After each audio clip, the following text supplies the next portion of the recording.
Hello students, मैं बलवान सिंह आज आपके लिए लेकर आया हूँ छठी कक्षा के भूगोल का पहला पाठ, सौरमंडल में पृथ्वी। इसको ध्यान से सुनना और समझना।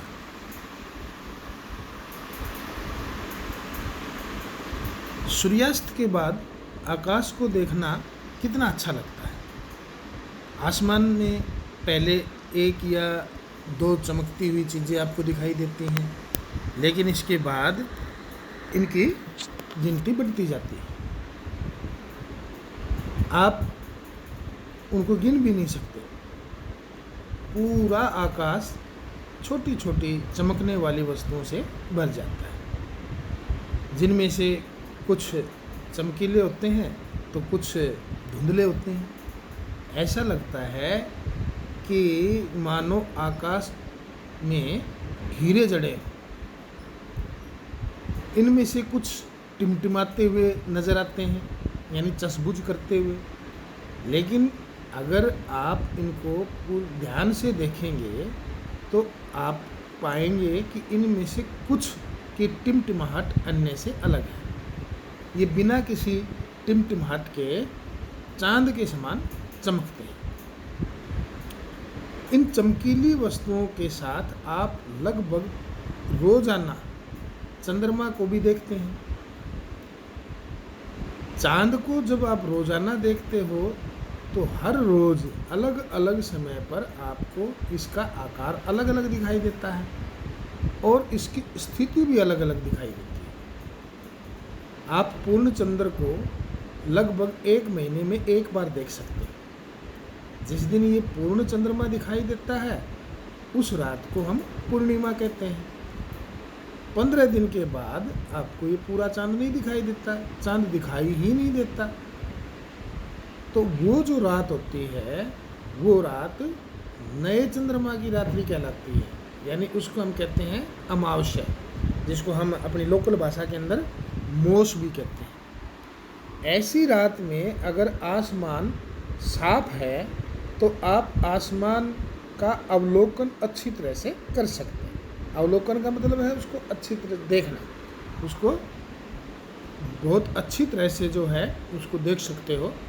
क्या आपको इस बात का आश्चर्य नहीं होता, हैरानी नहीं होती कि हम दिन के समय चंद्रमा और बाकी की जितनी भी चमकती हुई चीज़ जो रात को हम देखते हैं उनको देख नहीं पाते। दिन के समय में चांद को और बाकी सारी चीज़ें जो रात को हम देख सकते हैं वो नहीं देख पाते। ऐसा क्यों होता है? ऐसा इसलिए होता है क्योंकि सूरज जो चमकता है तो उसका जो तेज प्रकाश है उसके कारण हमें वे चीज़ें दिन में दिखाई नहीं देती जो सूरज के छिपने के बाद रात को दिखाई देती है। जैसे अगर दिन में हम बाहर बल्ब जलाते हैं या मोमबत्ती जलाते हैं, दिया जलाते हैं, तो उसका कोई फायदा नहीं, क्योंकि उसका कोई प्रकाश होता ही नहीं। क्योंकि बहुत ज़्यादा प्रकाश उस समय किसका होता है?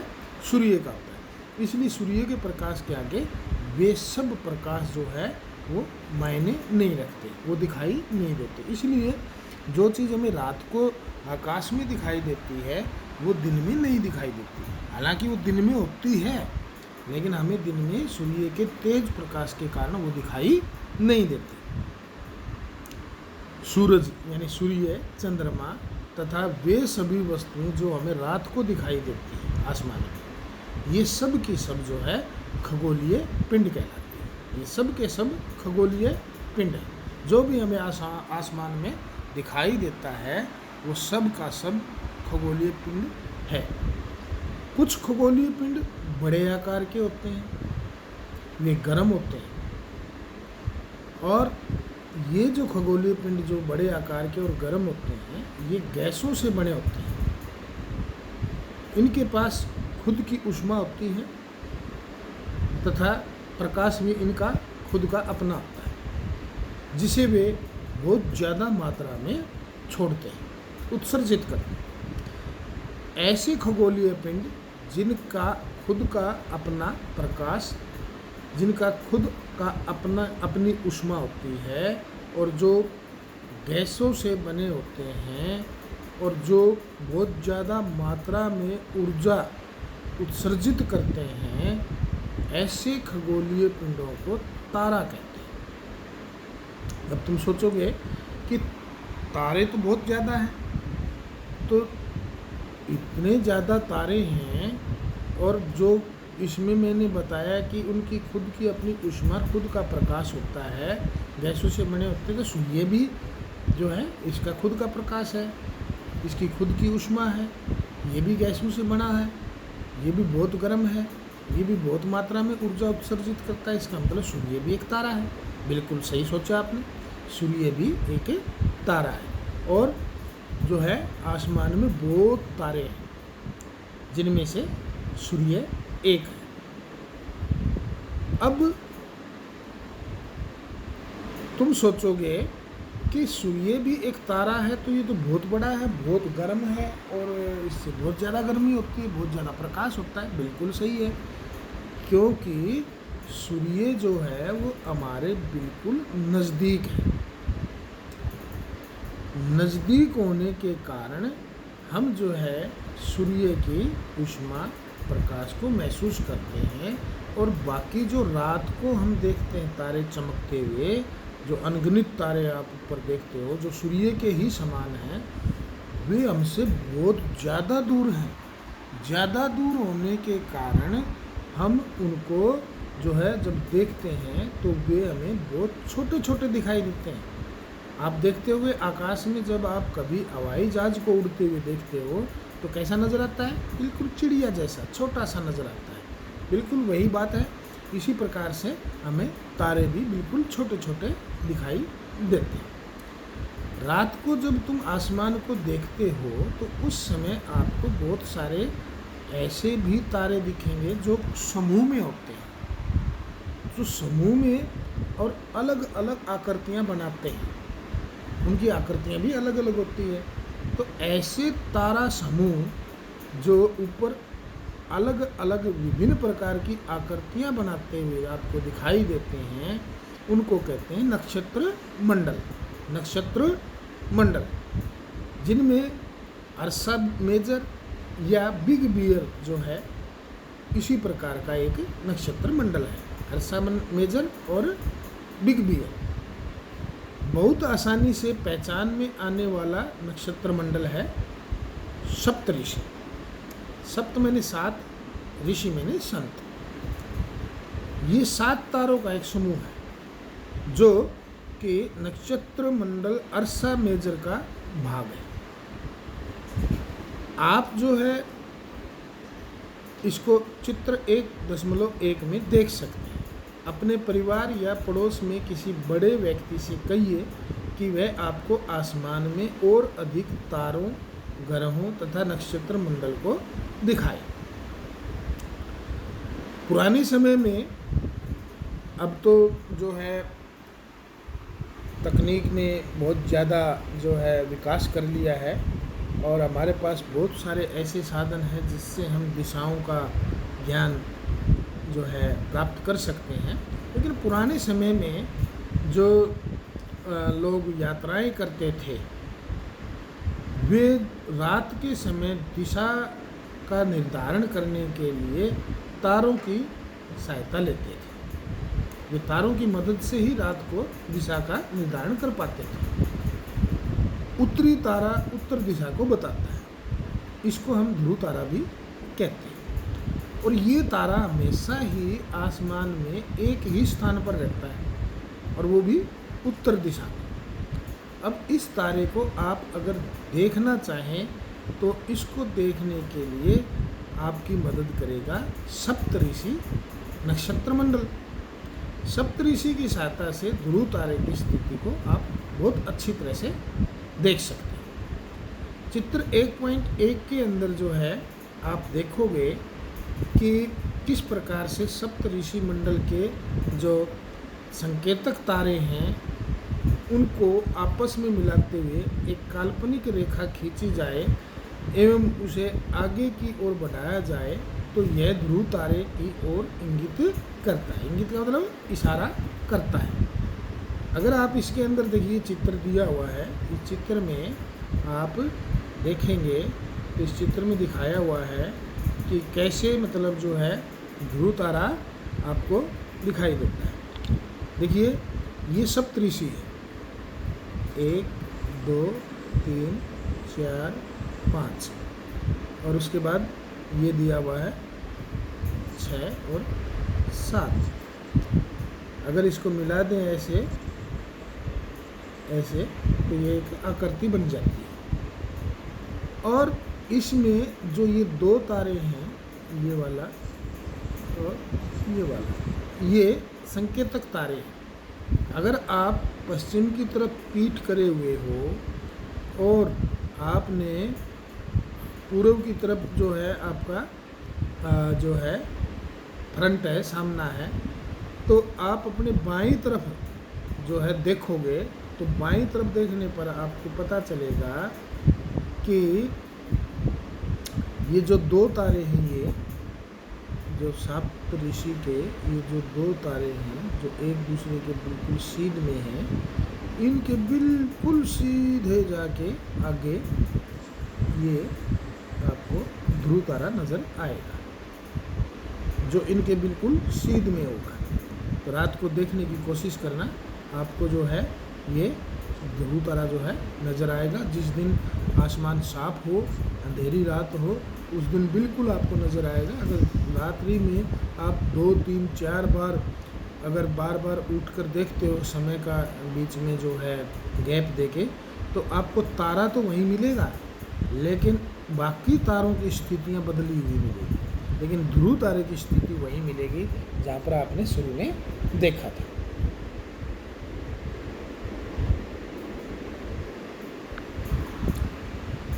आगे चलते हैं।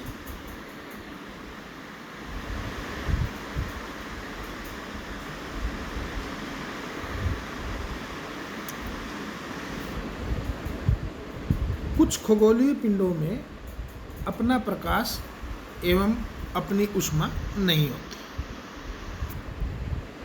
ऐसे खगोलीय पिंड जिनका खुद का अपना प्रकाश नहीं होता, उनकी खुद की अपनी ऊष्मा नहीं होती, वे तारों के प्रकाश से प्रकाशित होते हैं।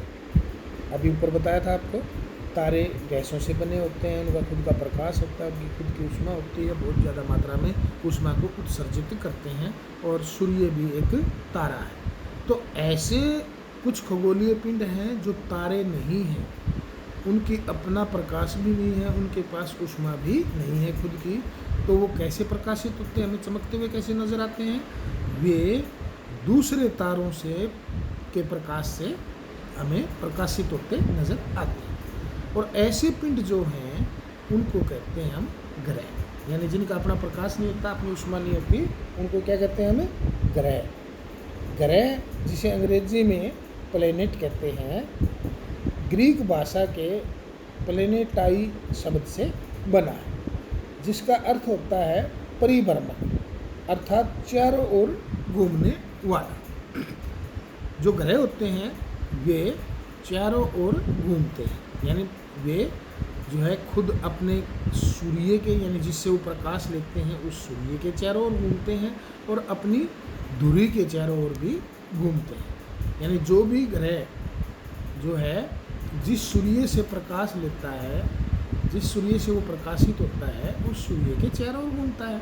जैसे कि हमारा ग्रह है धरती, पृथ्वी जिस पर हम रहते हैं, ये भी एक ग्रह है। और ये जो है सारे का सारा प्रकाश और ऊष्मा जो है किससे लेता है? सूर्य से। सूर्य भी एक तारा है जो हमारे बहुत नज़दीक है। और जो ये सूर्य है, ये धरती जो है सूर्य के चारों ओर घूमती है, इसके चारों ओर परिक्रमा करती है। पृथ्वी को बहुत अधिक दूरी से अगर हम देखें, अगर हम पृथ्वी को भी बहुत दूर से देखें तो वो हमें ऐसे नज़र आएगी जैसे चांद नज़र आता है। चांद की तरह ही चमकती हुई हमें धरती भी दिखाई देगी, पृथ्वी भी। ये देखिए यहाँ पर चित्र दिया हुआ है, इस चित्र में जो है सौर परिवार दिया हुआ है। सौर परिवार यानी सूर्य का परिवार है। जो ग्रह सूर्य के चारों ओर चक्कर लगाते हैं वे सूर्य के परिवार के सदस्य हैं। सबसे पहले इसमें बुध है, यहाँ पर दिखाया हुआ है बुध। और उसके बाद जो है इसके अंदर जो है नंबर 2 पर इसके अंदर है यहाँ पर, ये देखिए ये वाला बुध, उसके बाद वीनस शुक्र, और